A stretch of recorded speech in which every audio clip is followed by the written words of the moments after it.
ये आपको ऑटोमोटिव सीकर पे हमारे पास में एक टाटा हैरियर आई है जिसमें गियर की प्रॉब्लम है। और ये गियर की प्रॉब्लम क्यों हुई है, कई बार क्या होता है कि कहीं कुछ हो सकता है कि पता नहीं हो या कोई मैकेनिक से भूलवश हो जाए, कुछ गलतियाँ होती है जिसकी वजह से भी कई बार कस्टमर का भारी नुकसान हो जाता है। तो ये जो गाड़ी है इसका 5 नंबर 6 नंबर गियर बिल्कुल ख़राब था, स्टीयरिंग का पावर पंप बिल्कुल ख़राब था, और इसके अलावा इसकी क्लच प्लेट, प्रेशर प्लेट और फ्लाई व्हील सारी चीज़ें ख़राब थी।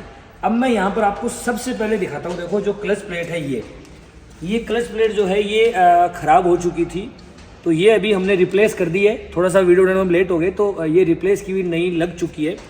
और ये इसकी प्रेशर प्लेट होगी, क्लच प्लेट होगी। इसके अलावा जो मैं बड़ी कमी आपको बता रहा हूँ, ये बड़ी कमी ये जो फ्लाई व्हील है, इस फ्लाई व्हील में आप यहाँ थोड़ा गौर से देखोगे एक बार, तो पुराने मैकेनिक कोई जिसने भी काम किया यहाँ पे इस पर वेल्डिंग कर दी ये।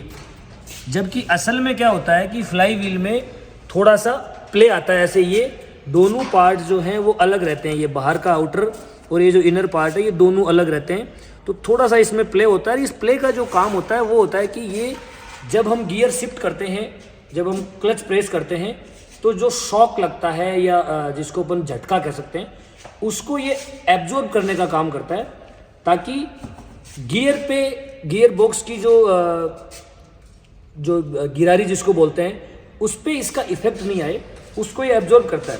अब जब इसको वेल्डिंग कर दिया, तो वेल्डिंग करने के बाद में क्या होगा कि ये उस शॉक को, जो गियर का जो झटका लग रहा है जो शिफ्टिंग के टाइम पे, उसको ये एब्जॉर्ब नहीं करेगा और उसका प्रेशर पूरी तरह से, मैं आपको दिखाता हूँ। देखो गियर, ये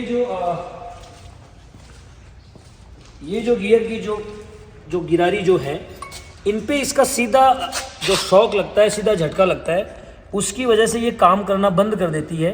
जैसे जनरली हम अगर अभी तो हमने इसको खोल रखा है पूरी तरह, गियर शिफ्टिंग की जो ये गिरारियाँ हैं इनको अगर हम चेक करते हैं ना, तो ये एक दूसरे में से शिफ्टिंग का पूरा काम प्रॉपर कर रही होती है। तो जब वो उसने फ्लाई व्हील के जब वेल्डिंग कर दी, अब वो भूलवश करी है या कस्टमर ने जानबूझ के करवाई है, क्या रहा नहीं रहा वो हमें नहीं पता, बट किसी मैकेनिक ने तो की है। उसकी वजह से इस गाड़ी का गियर बॉक्स ख़राब हो गया। अब हैरियर का गियर बॉक्स बहुत महंगा आता है, इवन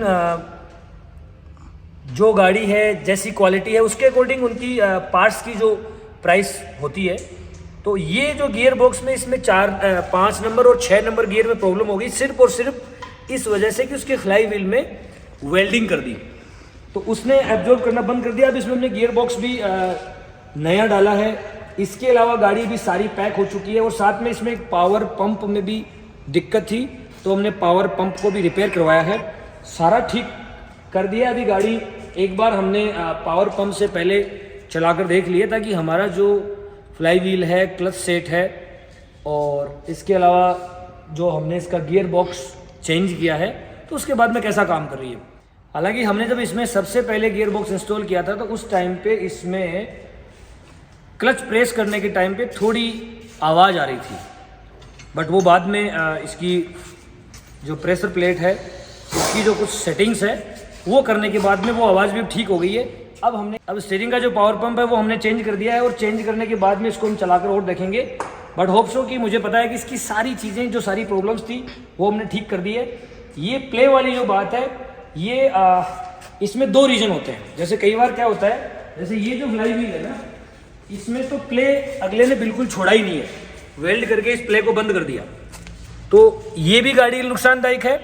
और जब इसमें प्ले ज़्यादा हो जाता है, मैं आपको दिखाऊंगा किसी वीडियो में, तो इसमें जब प्ले ज़्यादा हो जाता है, मैं आपको वीडियो में दिखाता हूँ कि जब इसमें जब इसको अपन हिलाते हैं, जब प्ले जब ज़्यादा हो जाता है, तब भी गाड़ी का जब हम क्लच प्रेस करते हैं तो उसमें अलग साउंड आता है।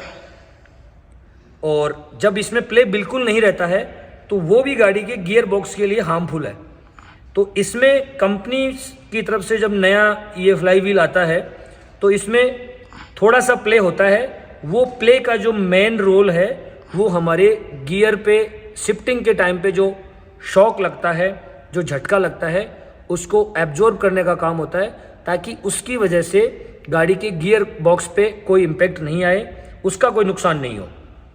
तो मैंने ये चीज़ आपको बताई, ये गौर करने वाली बात है कि ये जो आपका फ्लाई व्हील है, इसमें अगर ज़्यादा प्ले होता है तब भी आपके क्लच के लिए नुकसानदायक है, और प्ले बिल्कुल नहीं होता है तो आपके गियर बॉक्स के लिए भी ये नुकसानदायक है। तो जब भी आप चेंज करवाएं, कहीं से भी चेंज करवाएं, तो आप थोड़ा बहुत एज ए कस्टमर आप भी इन चीज़ों का ध्यान रखें, या आप यूट्यूब पे कहीं पे भी इन चीज़ों को सर्च कर सकते हैं। क्योंकि कई बार होता है ना कि जिस मैकेनिक ने मान लो टाटा की गाड़ी का काम नहीं किया या हेरियर में काम नहीं किया, तो उसको इस चीज़ का पता नहीं होता है, तो भूलवश ये चीज़ें हो जाती है जानबूझकर। तो मेरे हिसाब से कोई मैकेनिक नहीं चाहता होगा कि वो किसी कस्टमर की गाड़ी का नुकसान करे। बट जैसे भी हो, कोई पैसे के लालच में कर दे या कोई भूलवश कर दे या ध्यान नहीं हो, जानकारी के अभाव में कर दे, बट आपका किसी भी तरीके से लॉस नहीं हो, तो ये मैंने आपको इस वीडियो में कंप्लीट ये चीज़ बताने की कोशिश करी है कि टाटा हेरियर के जो फ्लाई व्हील, क्लच सेट और गियर बॉक्स में जो प्रॉब्लम आती है उसका क्या हम सॉल्यूशन कर सकते हैं और किन चीज़ों का हमें ध्यान रखना चाहिए। बेसिक चीज़ें बताइए, बाकी और भी हम वीडियो लेकर आएंगे आपके लिए। अगर आपको कोई लगता है कि किसी टॉपिक पे हमें वीडियो बनाना चाहिए तो आप हमें सुझाव भी दे सकते हो।